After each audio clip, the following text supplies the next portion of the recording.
Bueno, un cordial saludo. Mi nombre es Gustavo Salazar y les voy a hablar sobre la dinámica entre la inflación y la tasa de interés del Banco de la República en Colombia para el periodo 2026-2025.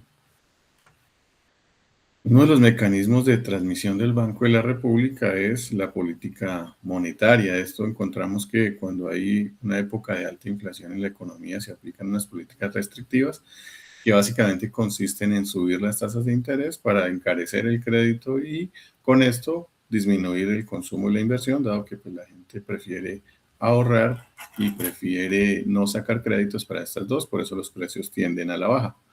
Por el contrario, cuando encontramos una época de baja inflación y baja demanda, el Banco de la República aplica una política expansiva, bajando las tasas de interés para abaratar el crédito bancario y con esto pues elevar el consumo y la inversión con esto se pretende generar una reactivación económica. El objetivo principal del Banco de la República como ente independiente es intervenir para proteger el poder adquisitivo del dinero y en especial para proteger la calidad de vida de las personas. Aquí encontramos la evolución de estas dos variables macroeconómicas para este periodo de estudio, encontrando una tendencia similar, van subiendo las tasas de interés, por ende sube la tasa monetaria, una relación directa en esas dos variables, excepto en una época de pandemia y de crisis, como lo vemos aquí, y ya lo voy a explicar en la siguiente diapositiva. Aquí encontramos la gráfica que muestra un comportamiento similar, entre más alta sea la inflación, pues más alta va a ser la tasa de interés para poderla controlar. Sin embargo, aquí encontramos que siempre la tendencia es que es más alta la tasa de interés que la inflación, pero aquí hay una época atípica y es la época de la pandemia que generó muchos problemas y esto hace que una caída también de la inflación, pues hace que caiga la tasa de interés y aún así pues se permanece por debajo para incentivar el consumo y ayudarle a las familias y a las empresas a poderse reactivar.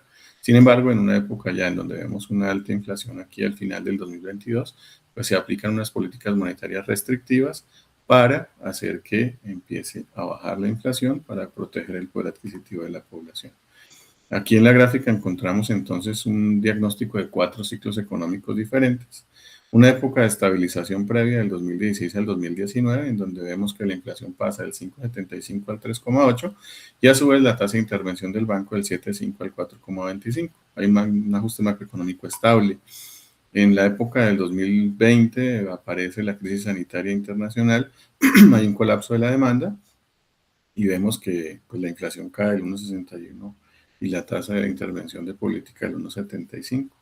Aquí se aplica una política monetaria fuertemente expansiva, bajando lo que más se puede la tasa de interés para incentivar el consumo y la inversión, como lo dije ahora. Sin embargo, a finales del 2023 vemos un incremento exagerado en la inflación. Esto hace también que la tasa de intervención suba al 13% y empiecen también a haber presiones internacionales y una política monetaria restrictiva para retirar dinero de la economía, subiendo tasas de interés para bajar el consumo y el crédito, y esto hace que empiece a controlar la inflación. Aquí ya vemos un retorno al equilibrio en el año 2024 y 2025.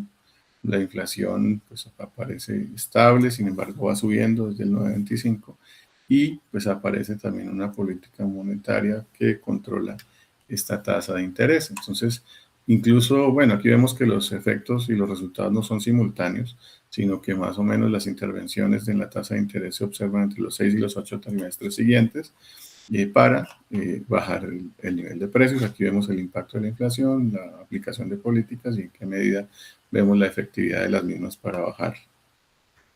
Aquí encontramos que incluso para este año 2026 el gobierno actual en época preelectoral hizo un incremento antitécnico del salario mínimo, subiéndolo un 23%, sabiendo que la inflación del año 2025 fue el 5,1, es decir, se incrementó casi 5 veces el salario mínimo. Esto genera una presión enorme hacia la inflación y los precios, y por eso el Banco de la República pues, no tuvo más que subir las tasas de interés para ayudar a controlar los precios para que pues, no afecte a la población más vulnerable.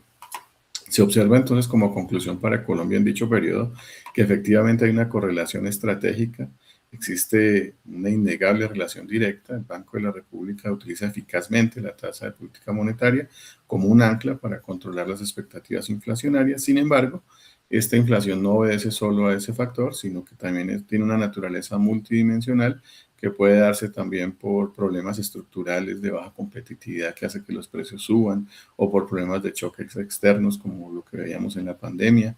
Sin embargo, pues observamos que el fin único de la política monetaria es la protección social, porque la política monetaria restrictiva no debe verse como a veces los políticos dicen que es un castigo, sino que es un mecanismo de protección para evitar la pérdida de poder adquisitivo, dado que esto puede aparecer como un impuesto que golpea mucho más fuerte a la población más vulnerable o más pobre. Muchísimas gracias.